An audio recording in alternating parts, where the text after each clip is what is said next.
남들은 에이, 감성에 빠져서 그렇게 말한다고 얘기할 수 있을지 모르겠지만 저희는 그런 기운을 느끼는 게 있으니까, 그런 매력이 있으니까 또 그렇게 열심히 공연을 했겠죠.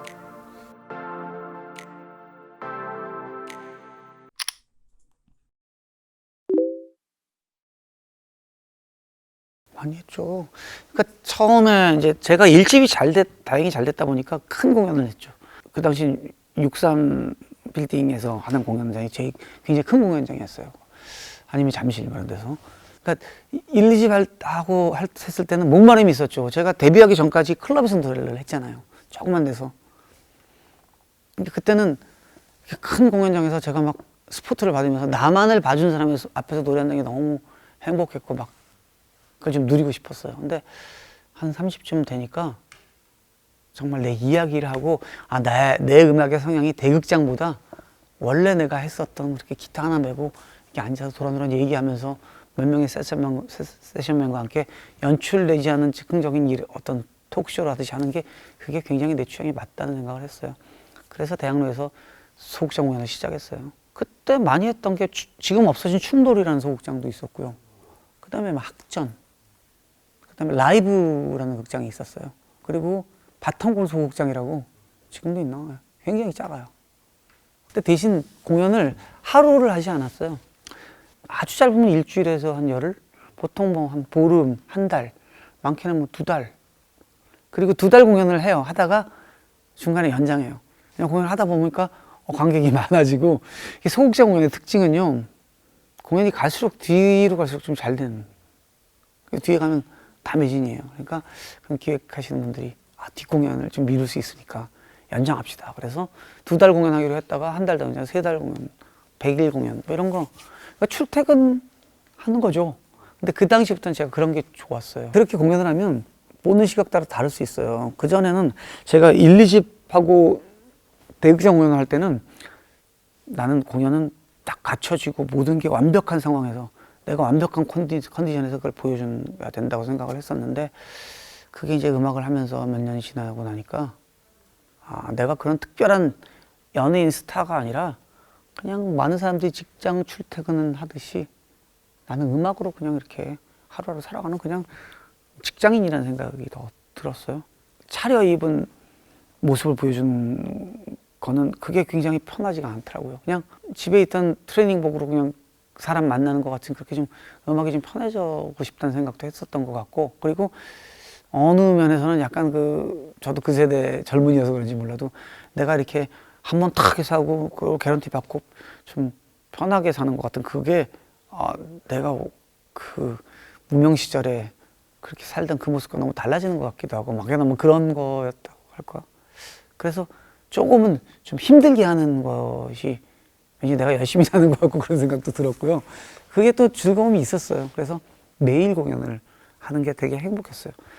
피곤 힘들 때도 있고, 감기가 걸릴 때도 있고, 목소리가 잘 안 나올 때도 있고, 아침에 와이프한테 혼나서 혼자는 날도 있고. 근데 그런 날도 모든 사람들은 그렇게 살아가고 있잖아요. 직장인들도 회사 가기 싫을 때도 가고, 몸이 피곤해도 카메라 찍고 계시고 인터뷰하고 다 할 수 있잖아요. 내가 가수가 직장인 사람이 아닌가 뭐 그런 생각 같은 거 있었어요. 그래서 공연을 많이 하고 싶다. 그래서 그때부터 장기 공연을 많이 했죠. 근데 그게 참 희한한 게요, 사람들이 한 달씩 하면 목 다 쉬잖아요.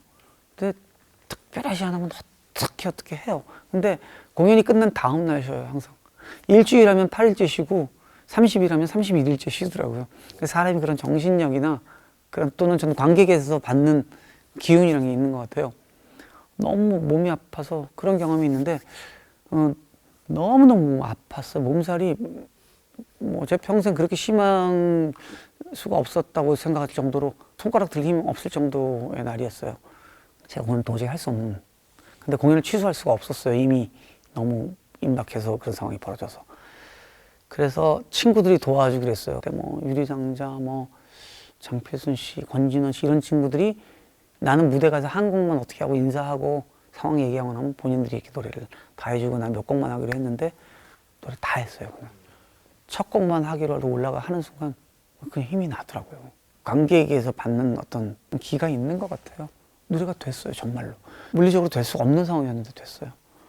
다 끝나고 나서 물론 또 며칠을 그냥 거의 완전히 뻗어 있었죠. 근데 무대에서는 오히려 저희 세션맨들이 형 오늘 노래 굉장히 딴 때보다 잘했다고, 음정도 좋고 좋았다 그러더라고요. 근데 그런 힘이 났던 것 같아요. 남들은 에이 감상에 빠져서 그렇게 말한다고 얘기할 수 있을지 모르겠지만 저희는 그런 기운을 느끼는 게 있으니까, 그런 매력이 있으니까 또 그렇게 열심히 공연을 했겠죠. 대극장은 좀 연출에 의해서 공연할 수밖에 없어요. 모든 약속이 돼 있고 또 내가 멋있어 보일 수 있는 방법을 여러 사람이 이미 다 짜서 해주잖아요. 근데 소극장은 사실 큐시도 특별하지 않아요. 대강 첫 곡 뭐 이렇게 노래할 것만 정해놓고 얘기하다가 또 새 나가면 막 다른 거 하고, 특히 저희 포크 통기타 하는 사람들은 자기 혼자 할 수 있는 게 많잖아요. 노래만 하는 사람들은 세션맨과 약속된 곡들만 할 수 있잖아요. 저희 같은 경우는 이제 무명 시절에 이렇게 클럽 노래를 하도 오래 해서 많은 곡들이 있다 보니까 이야기하다가 뭐 하다 보면 막 새 나가고 그런 경우가 많아요. 그래서 한 달씩 해도 지루하지가 않아요. 왜냐면 콘티를 해서 똑같이 하면 같은 얘기를 해야 되고 같은 거라면 제가 스스로 지겨워져요. 처음에 그렇게 시작을 해봤는데 처음에 한 이틀은 긴장해서 잘해요. 3일째 되면 이제 익숙해서 잘해요. 한 4, 5일 넘어가잖아요. 그게 습관이 돼요. 저 충격적인 일인데 제가 노래하면서 졸아본 적도 있어요. 또 제 노래가 사실 들으면 졸린 노래들이에요, 다. 저도 집에서 잠 안 올 때 제 노래 틀어놓고 잡니다. 실제로 예전에 그 이화여대 부속병원 동대문에 지금 없어졌죠. 거기서 정신과 치료하는 데서 음악요법 할 때 제 노래로 이렇게 했다고 그러더라고요. 진짜? 예, 그러면 이렇게 좀 굉장히 차분해지고 그랬다 그래요. 일단 노래가 졸려요. 그러니까 제가 노래하다가 정말로 존 적도 있어요. 물론 이렇게 쿨 자는 건 아니지만 마치 우리가 운전할 때 이렇게 멍한 상태에서 그냥 운전하듯이 노래를 하긴 하는데 어느 순간에 제가 갑자기 확 깨면 당황해요. 후렴을 하고 있는데 이게 내가 간주 끝나고 끝나는 후렴인지 이 후렴 한 다음에 다시 간주를 가야 되는지가 생각이 안 나요. 그래서 이렇게 눈치 보다가 뭐 그런 적도 있는데, 어쨌든 그렇게 어떤 상황에서든지 노래를 이렇게 한다는 게 좀 즐거웠어요. 뭐 사람마다 생각이 다르겠지만 저하고 이제 광석이도 대표적으로 그런 친구였고, 그래서 아마 소극장 공연 그 친구도 저보다 더 많이 했죠, 그 친구는.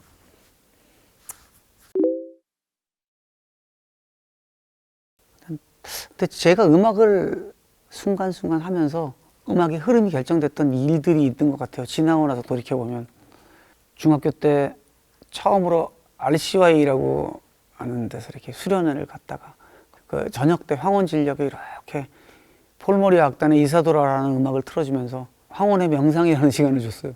근데 그 아름다운 자연을 보고 있으면서 그 음악을 듣는데 그 라디오에서 많이 듣던 음악인데 너무 감정이 격해오더라고. 또 역시 중학교 때인데 첫눈이 펑펑 오는 날 DJ를 하던 그 친척 형이 나한테 들려준 레오 세이어의 When I Need You라는 노래가 있는데, 그 노래를 듣는데 가사는 잘 모르는데 그 노래를 들으면 그냥 이유 없이 그냥 울컥하고 이 사람이 뭔가 나한테 말하고 있구나 막 이런 생각이 들면서 그 노래가 너무 좋았고, 화실에서 혼자 겨우 추운 겨울날 밤을 새다가 밤새 그림 그리다가 연탄불도 꺼지고 추웠는데 그때 창밖에 이렇게 달을 보면서 틀었는데 하덕규 형의 음악이 나오는데 그렇게 대단한 가사고 뭔 것 같지 않은데 그때 가사가 긴 밤을 꼬박 새울 때나 창을 열고 새벽별을 볼 적에도 온통 잊으려도 들리는 목소리, 이런 가사가 나왔는데 이렇게 추운 겨울날 창밖을 꿰꼼히 내다보는데 여기저기 빨간 네온 십자가가 막 보이고 진짜 긴 밤을 꼬박 새우고 있는데 그 노래가 이렇게 들리는데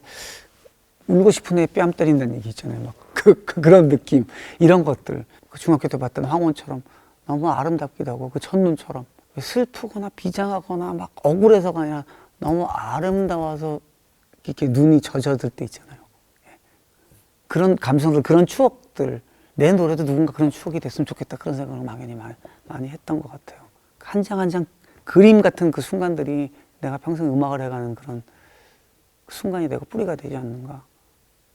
더 시간이 지난 후에 당신이 만든 곡 중에 당신 인생의 곡이 뭐예요? 라고 물어보면 아마 대답할 것 같은 노래가 나는 비타민이라는 노래인데, 그 비타민은 내가 히트곡으로 만들 생각도 아니었고 딸들하고 기념으로 하나 남겨놓고 싶어요. 내가 애들 때문에 사진을 많이 찍었어요. 사진 찍는 거 원래 안 좋아하는데 곡 기록을 남기고 싶은 마음에, 모든 부모가 그렇듯이 노래로 남기면 이것도 괜찮지 않을까.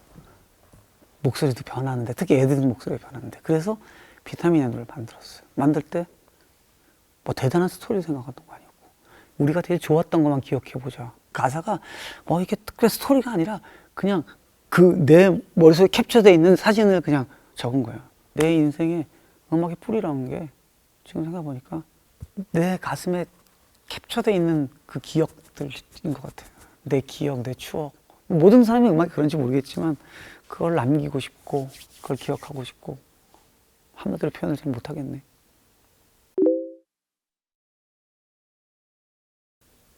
내가 부산을 갈 때 한남역을 건너왔어요. 건너다가 올림픽대로를 타고 절로 가면 중부고속도로를 타게 될 것이고, 바로 직진하면 경부고속도로를 타게 되겠지. 모르고 일로 이렇게 가면 그냥 국도로 가겠지. 나한테는 난 바로 고속도로 올라탈 수 있었던 것 같아, 동학에 때문에. 내가 음악이 결정되고 한 것도 결국은 동학에 있으면서 그 선배들 사이에 있으면서 내가 조금 더 나아질 수 있었던 것 같고, 내가 또 다른 쪽에 있으면 뭐 나쁘다 좋다가 아니라 성향이 되면 달라졌을 거예요. 내가 더 좋은 환경에서 좋은 선배들 사이에서 혜택을 받으면서 음악을 할 수 있게 만들어준 잘 닦인 길이었지. 그래서 그것 때문에 내가 음악을 잘 해갈 수 있었던 것 같아요. 학전이야말로 진짜 지하철 1호선이다. 참 낡고 그래도 어떻게 가고 있잖아. 시골집 같기도 하고, 어릴 때 할머니 집을 가면 너무 많은 게 있어, 거기 가면 항상. 그리고 항상 잔소리를 하지만 뼛속까지 내 편인 분들이 계시고, 근데 항상 나이가 들수록 거기가 안타깝고 걱정스럽고 돌아가시면 어떡하나 싶고 막 그런 생각.